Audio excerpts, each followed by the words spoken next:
ખ્રિસ્તી ઈસુમાં મારા પ્રિય ભાઈઓ બહેનો, હું તમને નવા વર્ષનો પ્રેમી સલામ કહું છું. ઈશ્વર તમને નવા વર્ષમાં નવા આશીર્વાદો આપીને ઈશ્વર તમારા મનોકામનાઓને પૂરા પાડે અને જે કંઈ કરવા માંગો છો સારા કામ તમારા પરિવાર માટે અને તમારા સેવામાં અને તમે તમારા નોકરિયાત કે જ્યાં કંઈ તમે કામ મહેનત કરો છો એ જગ્યામાં જે કંઈ તમે કરવા માંગો છો તેમાં ઈશ્વર તમને સફળતા આપે એવી હું પ્રાર્થના કરું છું અને હું તમને પ્રભુ ઈસુના નામમાં આશીર્વાદ દેવું છું. અને એ વચનમાં લખ્યું છે, એફેસીઓના પત્ર અધ્યાય 5 વચન 16 લખ્યું છે. તે વચનને આપણે વાંચીએ તો, સમયનો સદુપયોગ કરો કેમ કે દિવસો બુંદા છે. મારા પ્રિય ભાઈઓ બહેનો, આ દુનિયામાં એટલે મહેંગા વસ્તુમાં એક વસ્તુ છે સમય અને દિવસો.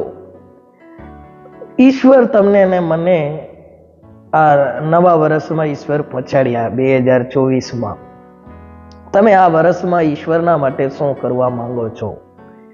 તમે કેવી રીતે હજી એક વર્ષ તમને મળ્યું છે તે દિવસોમાં ક્યાં તમે પહોંચવા તમે નિર્ણય લીધો છે? વિશ્વાસીઓના માટે પૌલ પ્રેરિત દેવના આત્મામાં ભરપૂર થઈને બોલે છે, તમે સમયનો સદુપયોગ કરો કેમ કે દિવસો બુંડા છે.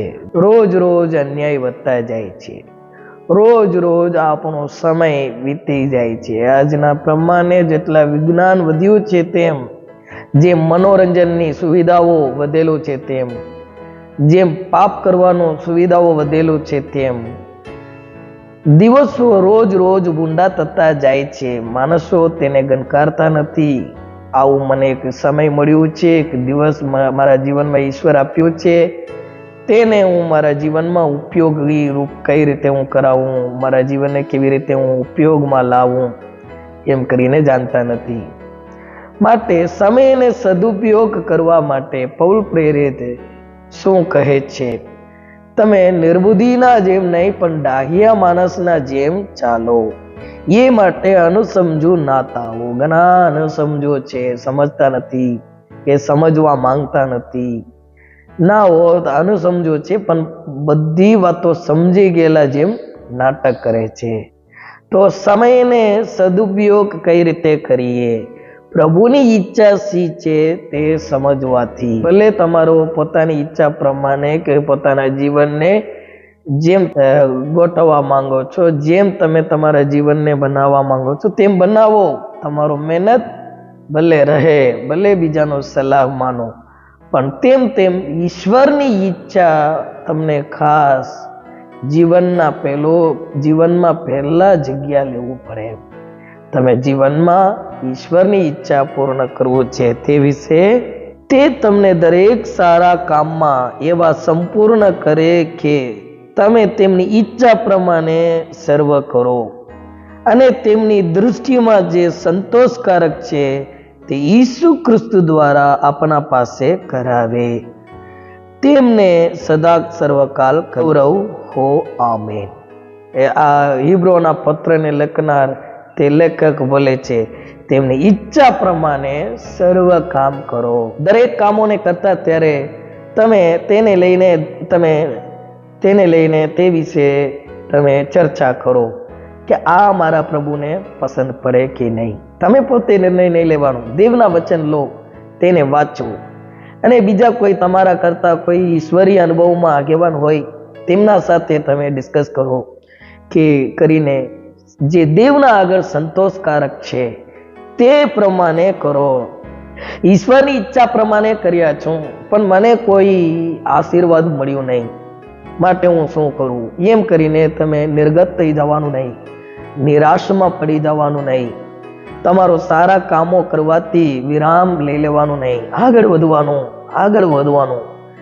ધીરજથી તે ફળ મળે માટે તમે ધીરજ રાખવાની જરૂરી છે. ધીરજથી ફળ મેળવનાર લોકોની સાથે મળી જાઓ. તમે પોતે ધીરજથી ઈશ્વરનું ફળ મેળવવાનું. આજે કામ કર્યા કે આજના જ તમને એનું ફળ મળી જાય એવું મતલબ રાખવાનું નહીં. તમારો કરેલા અમુક કામો આજે જ તમને ફળ મળી જાય. અમુક કામો આજ નહીં મળે, કાલે મળશે.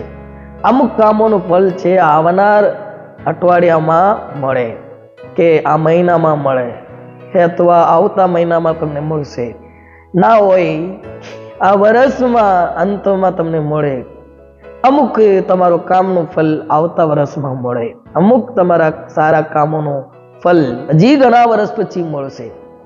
જેમ અબ્રાહમને ઈશ્વર વચન પાડ્યા, તે ઈશ્વરની ઈચ્છા પ્રમાણે તે જીવનમાં આગળ વધ્યા.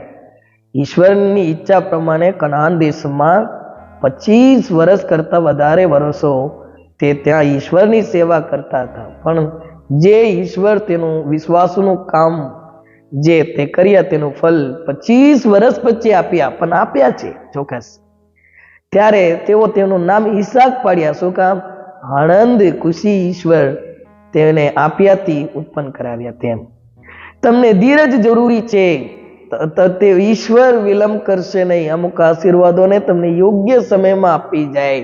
આ જ મહિનામાં તમે સારા કામ ચાલુ કરો કે તમને આવતા મહિના મળે માટે. આ વર્ષમાં જ તમે અમુક સારા કામોને શરૂ કરો, તમને આવનાર વર્ષોમાં તેનું ફળ તમને મળે.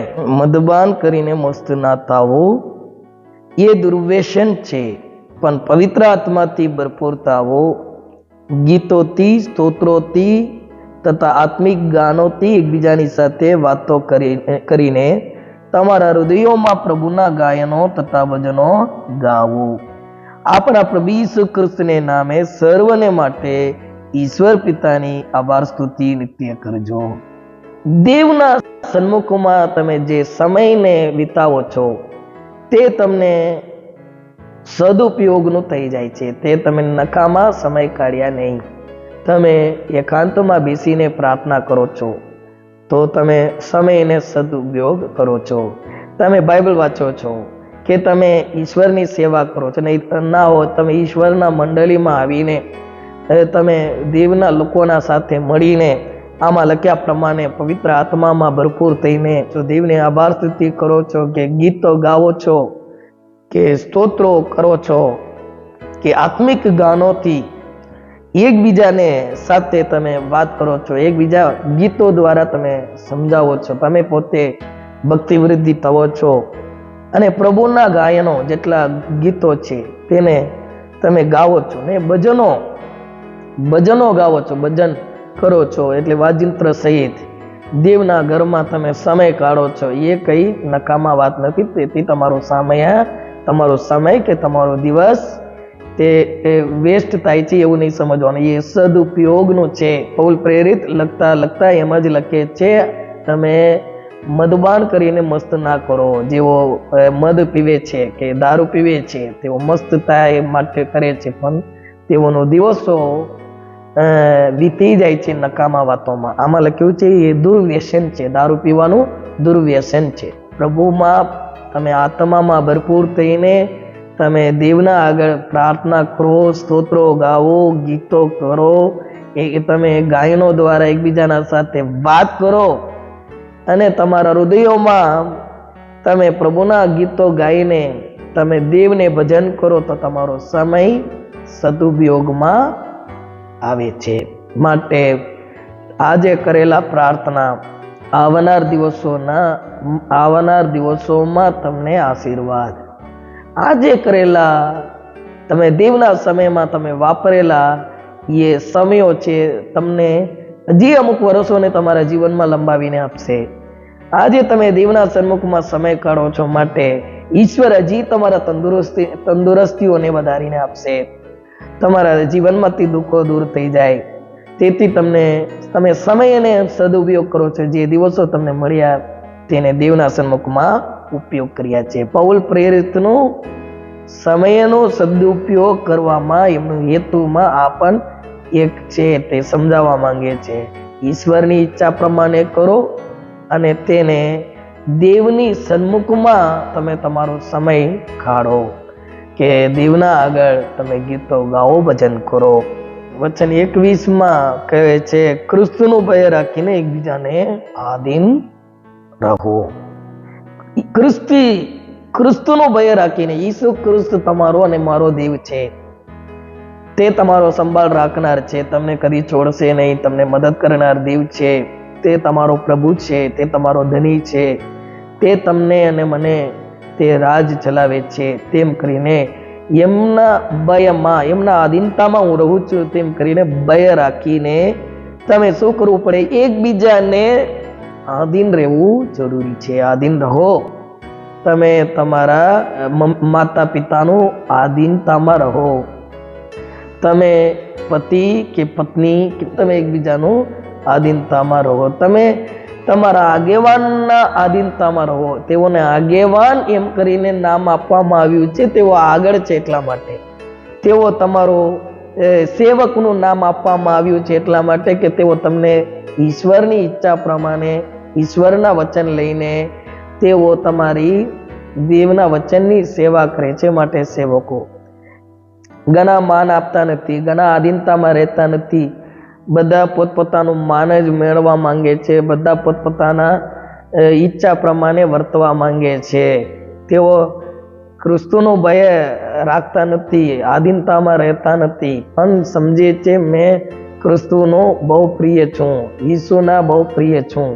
નહીં, તમે જ્યારે ઈશ્વરના આધીનતામાં આવો, તે નિમાયેલા આગેવાનીના નીચે આવો, તો તમે ઈશ્વરના આધીનતામાં છો એમ સમજવું જોઈએ. તો સમયનો સદુપયોગ કરવાનો. ઘણા પોતાના સમયને બગાડ કરે છે. શું કામ?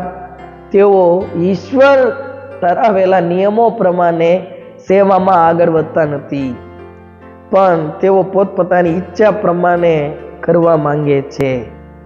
પિતરનો પહેલો પત્ર અધ્યાય 5 વચન 5 થી 7 સુધીની વચનમાં લખ્યું છે, એ જ પ્રમાણે જોવાનો. જેવો જોવાનો એટલે જેવો વિશ્વાસમાં કે સેવામાં શરૂઆત છે તેઓને એ જ પ્રમાણે જોવાનો. તમે વડીલોને આધીનતા આવો. વડીલો એટલે અહીં પ્રમુખ વિશ્વાસી એમ નહીં. વડીલ એટલે અહીં સેવક છે, જે મંડળીના આગેવાન છે, તેનું જ નામ અહીં વડીલ કહેવામાં આવ્યું છે. એ જ પ્રમાણે જોવાનો. તમે વડીલોને આધીનતા આવો અને તમે બધા એકબીજાની સેવા કરો. તમે બધા એકબીજાની સેવા કરવાને માટે નમ્રતા પહેરી લો, કેમ કે ઈશ્વર ગર્વિષ્ઠોની વિરુદ્ધ છે, પણ તે નમ્ર માણસો પર કૃપા રાખે છે.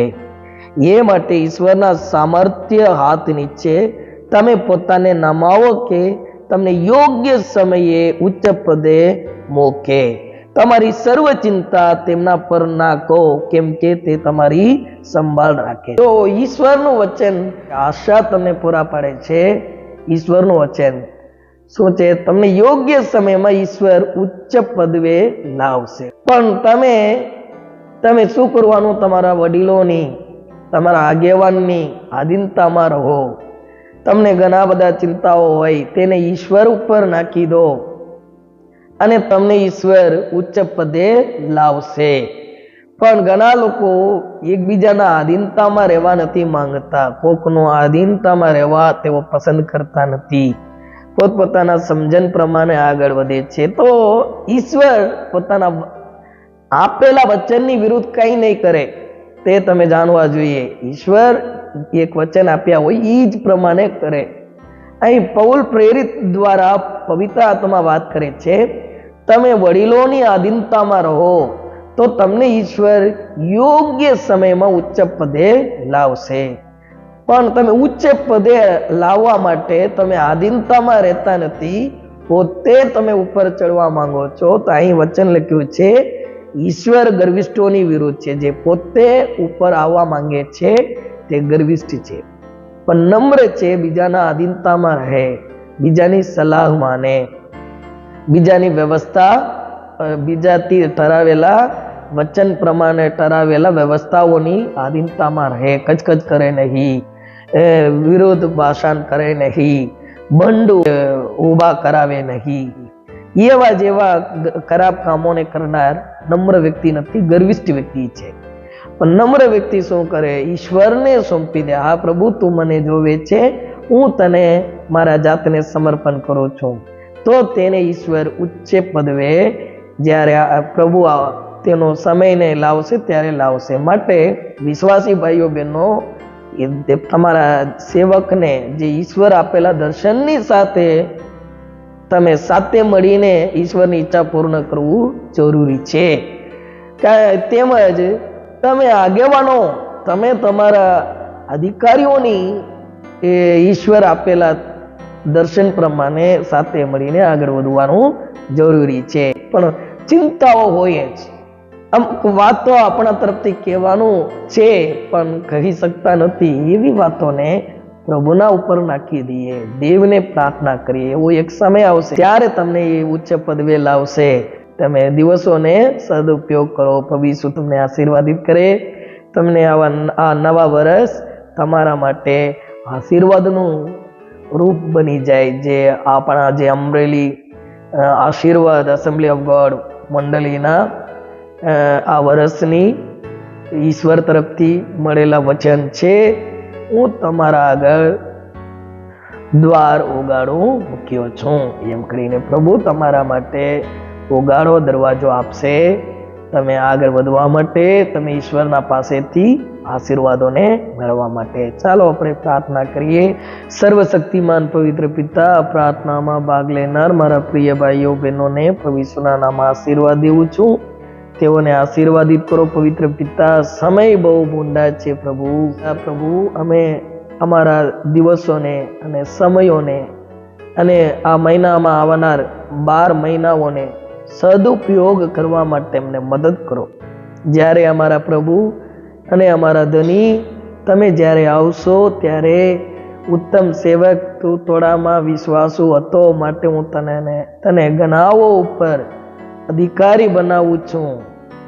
એમ કરીને અંગીકાર કરો. એવા જેવા અમે અમારો સમયને, અમારા દિવસોને સદુપયોગ કરીએ તેમ થવા દો. આ પ્રાર્થનામાં મારા સાથે મળીને પ્રાર્થના કરનાર દરેક તમારા સેવકોને પ્રભુ, મારા ભાઈઓ બહેનોને તમે આશીર્વાદિત કરો. શરીરમાં સુખ ને તંદુરસ્તી આપો અને તેઓને લાંબા આયુષ્યથી તેઓને આશીર્વાદિત કરો. તેઓના જીવનમાં રહેનાર દુઃખોને દૂર કરો. તેઓના જરૂરિયાતોને પ્રભુ ઈસુના નામમાં પૂરા પાડવા માટે પ્રભુ ઈસુ ખ્રિસ્તના નામમાં હું તમને વિનંતી કરું છું. મારા પ્રાર્થના વિનંતી પવિત્ર પિતા, તમે ઈસુના નામમાં અંગીકાર કરો અને તેઓને આશીર્વાદિત કરો. આમીન, આમીન, આમીન. God bless you. પ્રભુ ઈસુ તમને આશીર્વાદિત કરે. જય પ્રભુ ઈસુ. Happy new year.